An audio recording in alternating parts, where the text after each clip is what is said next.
이 마태복음 10장은 예수님께서 12 사도를 선택하는 그런 장이 되겠습니다.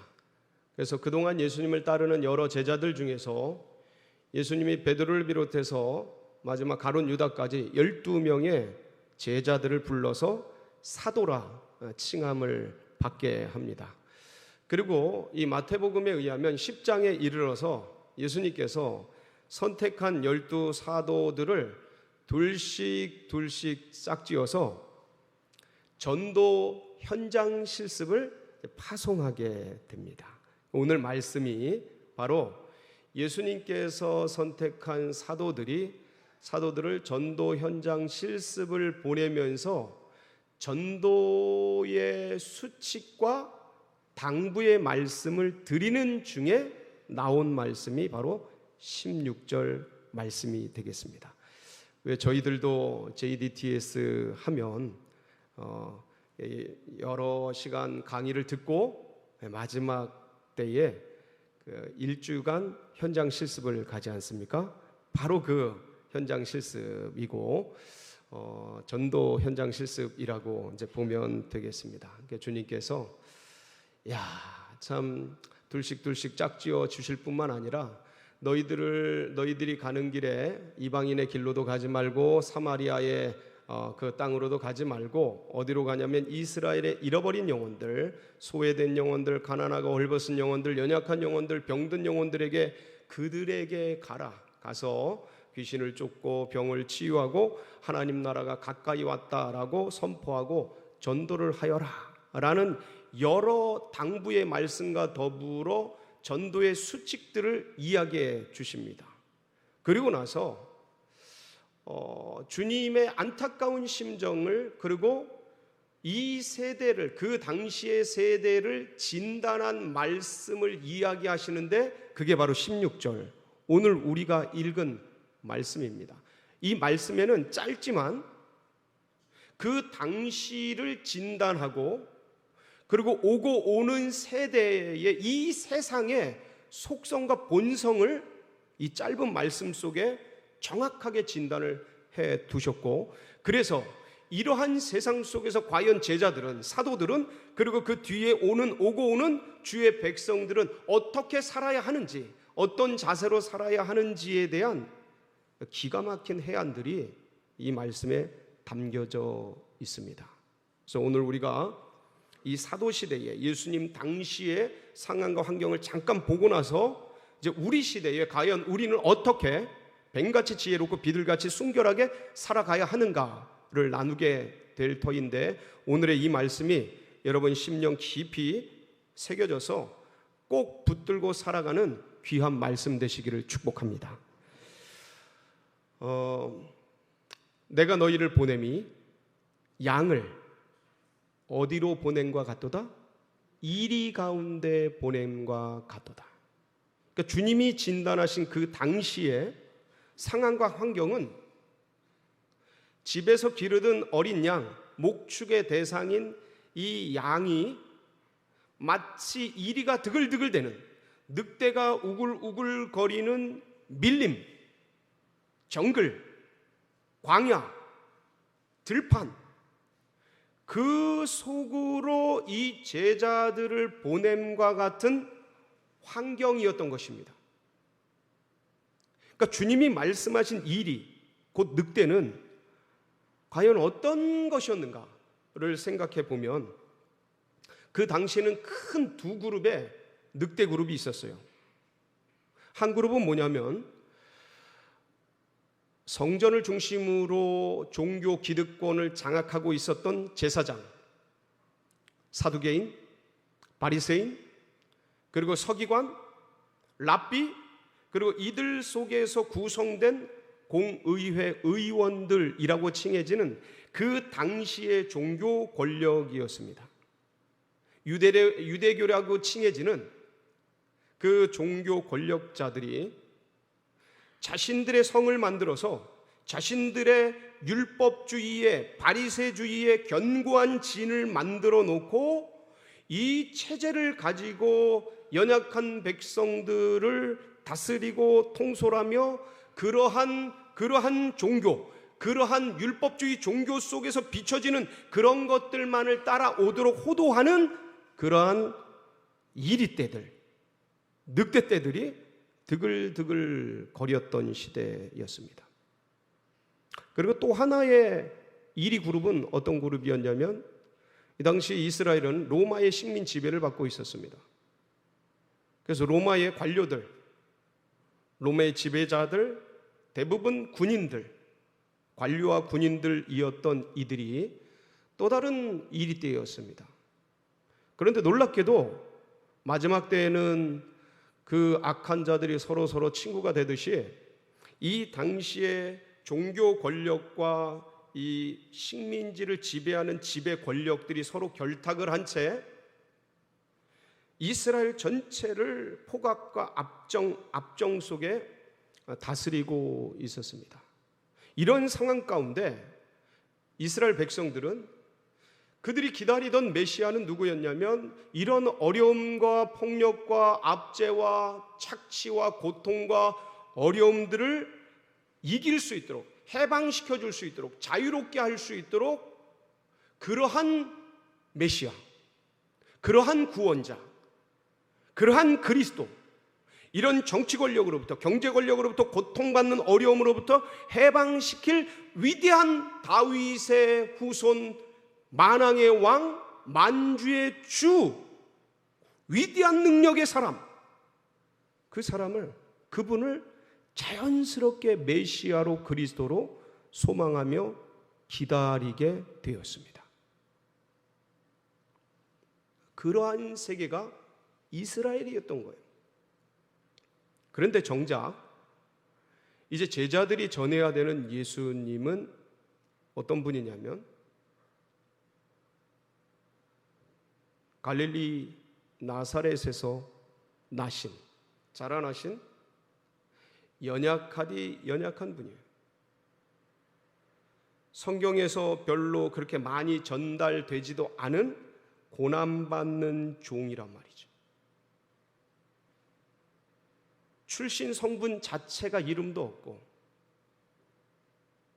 그리고 배우지 못한 무학에 30살 먹은 젊은이, 3년 반짝하다 사라지는 그런 부흥 강사 같은 탁월했지만 짧게 역사했다 사라지는 그런 연약한 분을 메시아라고 전달해야 돼요.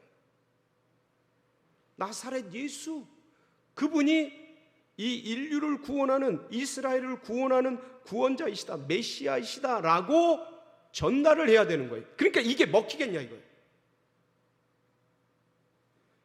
지금이야, 여러분, 지금은 우리가 그 연약했던 외양간의 구유 위에 오셨던, 처녀의 몸으로 오셨던, 가난하고 헐벗고 목수의 아들로 자라나셨던, 아무것도 배우지 못하고 그렇게 자라나셨던 그분이 인류의 가장 위대한 분이셨고 3대 성인 중에 가장 탁월한 성인이시며 AD와 BC 이 역사의 기준이 되고 중심이 되는 그런 위대한 분으로 이제는 우리가 밝히 다 알고 있어서 이 예수 그리스도를 누구에게나 전할 수 있는 그러한 상황이 되었지만, 그 당시는 전혀 그렇게, 그러니까 바라는, 이스라엘 백성들이 바라는 사람이 아닌 겁니다. 원하는 메시아가 아닌 거예요.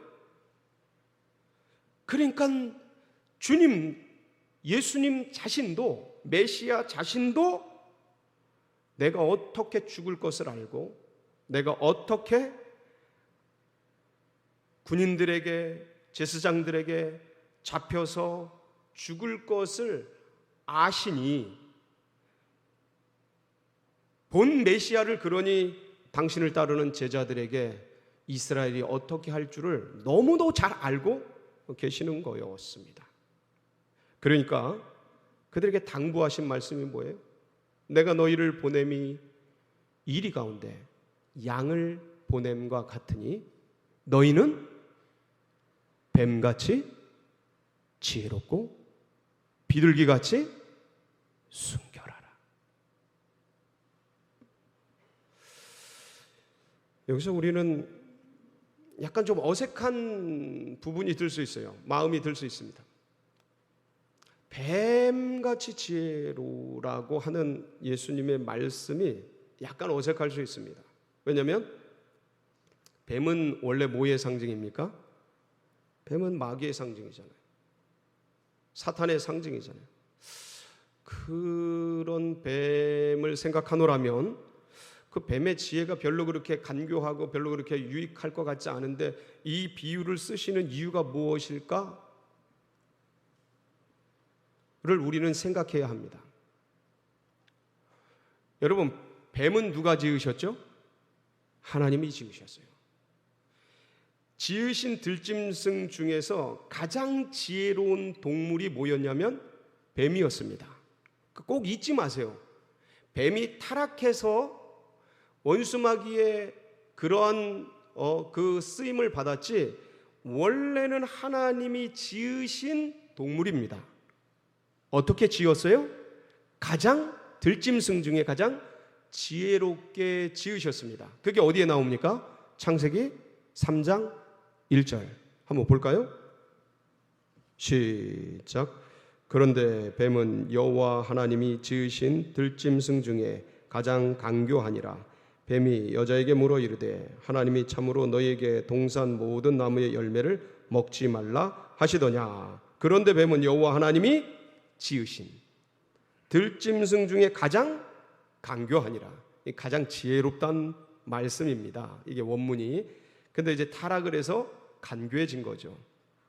그러니까 주 예수 그리스도께서 제자들에게 하시는 말씀은 타락하기 전, 사탄의 종이 되기 전에 그 뱀, 하나님이 들짐승 중에 가장 지혜롭게 지으신 그 뱀의 지혜를 말하고 있는 겁니다. 여러분, 뱀이 어떻게 지혜롭습니까? 뱀의 습성과 어떤 특징들이 있지 않습니까? 뱀은요, 가장 은밀하게 움직입니다. 뱀의 지혜는 그거예요. 은밀하게 조용하게 움직여요. 근데 이게 우리 사람들에게는 약간 부정적으로 징그럽게 좀 악하게 보이는 그런 것들 때문에 이게 좀 거북스럽게 느껴지지만 잘 생각해 보면 뱀이 먹이를, 대상을 타켓을 향해 나아가는 그 잡는 모습을 생각하면 기가 막힌 지혜입니다. 조용하고 은밀하게 움직여서 원샷, 원킬. 한 번 딱 물면 끝. 조용하고 은밀하게 들리지도 않고 소리 나지도 않고 그렇게 접근하고 가까이 가서 원샷, 원킬. 한 번 물면 끝나는, 잡는 그런 기가 막힌 특징이 있습니다. 뿐만 아닙니다. 이 뱀이요, 상황 판단이 굉장히 뛰어납니다. 그래서 독사같이 날카롭게 라는 말이 있지 않습니까? 독사같이 날카롭게 치고 나갈 때를 기가 막히게 합니다. 그 기다릴 때를 알고. 그래서 독사같이 날카롭게 물고 번개같이 빠르게 움직이는 게 뱀이에요. 그럼 뱀이 움직이는 게 살살 움직이는 것들 같지 않습니까? 근데 그거는 텔레비에서 보여주는 이미지 때문에 그래요. 뱀을 만나본 분들은 압니다. 뱀이 얼마나 빠르지. 이런 데서 이렇게 이런 데서 말고 그 야생 상태에 있는 뱀이 얼마나 빠른지 몰라요. 정말 빠릅니다. 제가 뱀을 좋아하는 게 아니고 어릴 때 뱀 잡는 거를 이제 즐겨했습니다. 그래서 저는 그렇게 뱀이 무섭다기보다 뱀의 그 특징들이 이걸 잡아가지고 어른들 갖다 주면 어른들이 그렇게 좋아했어요. 그래서 막 1,000원도 주고 2,000원도 주고 그러셨어요. 뱀술 담근다고. 그래가지고 뱀을 이제 여러 잡았는데 그러다 보니까 여러 뱀의 유형들을 만났는데요. 한 번은 삐라를 주스러 가다가 그 산을 막 이렇게 산에 있는 들판을 이렇게 막 내려오는데 어디선가 계속 하는 소리가 들리는 거예요. 그래서 가까이 가봤더니 진짜 겁나는 장면이, 뱀이 이렇게 몸을 들고 개구리를 물고 있는 거예요. 개구리가 뱀에게 먹혀가면서 막 우는 거예요. 그 울음소리가 특이해가지고 제가 가까이 가본 거예요. 근데 뱀이 얼마나 큰지 진짜 커요. 그래서 저는 너무 놀래가지고, 그래서 옆에 있는 돌을 나도 모르게 본능적으로 들고, 그 개구리도 불쌍하고 뱀도 무섭고 해가지고 뱀에게 확 던져버렸어요. 그랬더니 얘가, 뱀이 눈치를 채고 도망가는데 진짜 확 번개같이 도망가요. 번개같이. 진짜 빠르게. 얼마나 빠른지 내가 그때 알았습니다. 뱀이 느린 동물이 절대 아니구나. 엄청 빨라요. 번개 같아요. 그러니까 보세요. 독사같이 날카롭게, 순식간에 번개같이 그렇게 움직여서 타겟을 향해 나가고, 그리고 그 타겟을 다 해치우는 거예요. 그런데 이 뱀이요, 평소에는 슬슬 다닙니다. 살살 다녀요. 조용조용히 다닙니다. 드러나지도 않아요. 알려지지도 않아요. 옆에 있는지도 모릅니다, 심지어. 그런데 이 뱀이 마치 그렇게 장애물이 나타나면 구렁이 담 넘어가듯이 여기서 나온 거예요. 슬슬 넘어가요. 조용히 은밀하게 장애물을 넘어가고 어려움을 극복하고, 그리고 힘든 일들을 슬슬 넘어가서 기어이 본인이 원하는, 이 뱀이 원하는 그 타겟 지역에 도달해요. 그리고 번개같이 원샷 원킬. 이렇게 해서 뱀이요, 먹이를 잡는 거예요.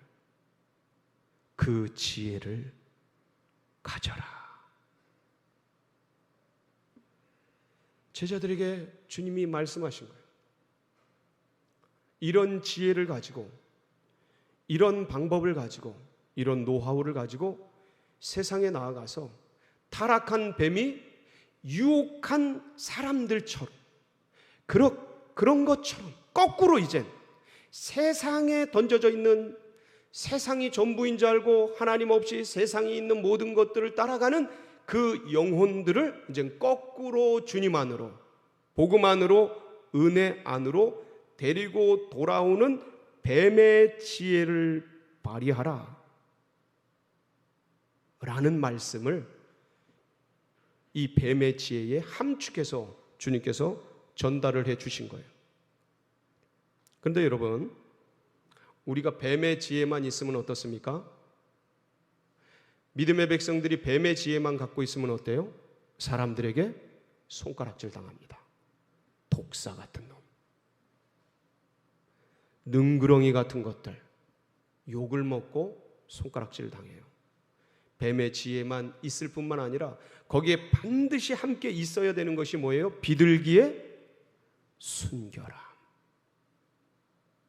지금에야 비둘기가 닭둘기가 되어서 우리나라의 세계 여러 곳에서 별로 그렇게 비호감적인 그런 저런 비둘기가 되었지만, 사실 이 당시에 유대인들에게 비둘기는요 굉장히 의미 있는 그런 동물이었습니다. 날짐승이었어요. 노아의 홍수 때 보면 그 물이 감했을 때 비둘기가 까마귀를 보내지 않습니까? 근데 이 비둘기가 무화과 나무 잎을 가지고 돌아오잖아요. 그래서 이때부터 비둘기 하면 평화의 상징, 그리고 기쁨의 소식을 전해주는 그런 상징으로 쓰이게 되었습니다. 그래서 여기서 말하는 비둘기는 순수함, 순결함, 평화, 이런 어떤 그런 상징으로서 쓰임 받고 있는 겁니다. 비둘기가. 그러니까 주님이 제자들에게 원하시는 건 뭐예요? 비둘기처럼 평화롭고 순수하고 그렇게 세상으로 나아가라는 거예요. 사람들과 다정하게, 비둘기처럼 다정하게, 그리고 하늘의 평안을 구하면서 그렇게 세상에 나아가서 자신은 깨끗하게, 정결하게, 순수하게, 순결하게 지키는 그런 사람. 그래서 뱀의 지혜와 비둘기의 순수함, 이 아름다운 균형을 가지고 세상에 나아가서 주의 복음을 전하고 그리스도 예수의 나라를 전하는 그런 제자들이 되거라 하고 당부의 말씀을 전한 것이었습니다. 여러분 한번 생각을 해보세요. 뱀하고 비둘기는 상극입니다. 양과 이리는 상극이에요. 그러니까 양이 이리 같은 세상 속에서 살아갈 수가 없어요. 잡혀먹지. 그러니까 뱀의 지혜와 비둘기의 순결함을 가지라는 거예요. 그런데 뱀과 비둘기도 서로 상극이에요. 어울릴 수 없어요. 굉장히 힘들다고요. 함께 하기가 불가능하다고요. 그러니까 이 말씀은 무엇을 뜻합니까? 우리 제자들에게, 믿음의 백성들에게 뱀의 지혜를 구하고 비둘기의 순결함을 구하라는 말씀도 내포되어 있는 것입니다. 사랑하는 성도 여러분, 이 험한 세상 속에서, 이 정글 같은 세상 속에서 우리 어린 양 같은 믿음의 백성들이 복음을 전하고 복음의 사람으로 살아갈 수 있는 길들이 달리 없습니다. 믿음의 백성들이 뱀같이 지혜롭고 비둘기같이 순결하게 함께 아름다운 균형을 가진 이 힘을 가지고 나아가서 살 때에야 비로소 이 주님의 당부와 주님의 복음을 전할 수 있고 살아낼 수 있는 생이 되어지는 것이죠. 여러분 잊지 마시고 뱀같이 순결하고 뱀같이 지혜롭고 비둘기같이 순결한 우리 성도님들이 되시기를 바랍니다. 여러분, 주님이 제자들에게 당부했던 시대적 정황 속에서 이러한 말씀들을 나누셨습니다. 이 시대는 어떻습니까? 어떻게 좀 더 나아진 것 같습니까? 아니면 예수님 당시보다 더하면 더했지 더 어려운 그런 시대가 된 것 같습니까? 어떠신 것 같아요? 이 시대는 참 그런 것 같아요. 주님께서 그때도 그런 말씀을 하셨는데 피리를 불어도 춤추지 아니하고 곡을 하여도 슬퍼하지 않는 그런 시대. 그게 무감각한 시대라고 해요. 타인에게 무감각한, 그리고 개인주의가 득세한, 그럴 수밖에 없도록 판이 깔려지는 그런 어려운 시대, 힘든 시대. 그러니까 다 자기 소견에 옳은 대로 각자가 살아가는 그런 특이한, 지금까지 경험해 보지 못했던 굉장히 공궁한 시대로 이 시대가 던져지고 있는 것 같습니다. 그러니까 어떤 면에서는 다른 어떤 시대보다 되게 힘든 시대 속에 우리가 던져져 있다고 보는 게 맞을 것 같습니다. 특별히 믿음의 백성들, 신앙을 가진 백성들, 이 시대에 어떻게 복음을 전해야 하는가? 이 시대에 어떻게 믿음의 사람으로 살아야 하는가? 특별히 이 기독교에 대해서 이 믿음 신앙의 길들을 걸어가는 우리 교회에 대해서 그렇게 우호적이지 않아요. 호의적이지 않아요. 근데 우리는 이 하나님을 믿고 따라가는 이 시대 속에 던져져 있어요. 이런 시대 속에, 이런 어려움 속에. 그러다 보니까 다른 어떤 시대보다 주님이 말씀하신 이 뱀 같은 지혜와 비둘기같이 순결함이 필요한 시대가 이 시대가 아닌가. 코로나19가 횡행하고, 그리고 이 때문에 폐쇄주의가 득세하면서 전부 각자의 소견에 그렇게 던져진 채 언택트 사회, 건들지도 못하는 그런 사회, 노터치 사회로 이렇게 흘러가는 지금의 이때, 무엇보다 이런 시대 속에서 뭔가 법과 질서와 원칙이 해체되고 무너지고 없어지고, 뭐가 옳은 건지, 정의가 무엇이 정의인지, 어떤 게 법인지 조차도 지금 너무 흔들리고 있는 그러한 세대 속에 우리가 던져져 있다. 전에는 연약한 자, 이 예수님 시대만 해도 연약한 자, 부족한 자, 모자란 자, 소외된 자들만이 고통당하는 그런 때가 됐는데 지금은 그런 것 같지도 않아요. 지금은 모두가 다 어디로 가는지, 지금 어떤 게 원칙인지 다 혼란한 그런 시대에 우리가 던져져 있다.